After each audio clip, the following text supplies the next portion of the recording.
এই লোকটা অনেক রেগে নদীর মধ্যে একটা মদের বোতলকে ফেলে দেয়, যার ফলে সে ভুল করে নদীর মধ্যে ঘুমিয়ে থাকা একটা শয়তানকে জাগিয়ে দেয়। কিন্তু তখনই হঠাৎ করে তার নৌকায় অনেক ভয়ঙ্কর একটা আওয়াজ হলে লোকটা সেই শয়তানটাকে দেখে অনেক ভয় পেয়ে যায়। কিন্তু সব থেকে আজব করা বিষয় হলো শয়তানটা সেই ফেলে দেওয়া মদের বোতলটাকে উঠিয়ে লোকটাকে জিজ্ঞেস করে, তুমি কি আমার সাথে মদ খাওয়ার চ্যালেঞ্জ করতে এসেছো?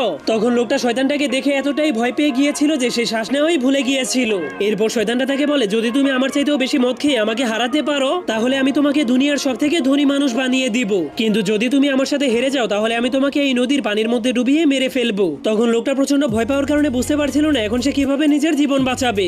এরপর শয়তান দুইটা গ্লাস বের করে সেই গ্লাসের মধ্যে মদ ঢেলে এক গ্লাস সেই লোকটাকে খেতে দেয়, আর নিজের গ্লাসটাকে সে এক চুমুকেই গিলে ফেলে। কিন্তু সেই মদগুলো তার শরীরের ফুটো দিয়ে বাইরে বের হয়ে যাচ্ছিল।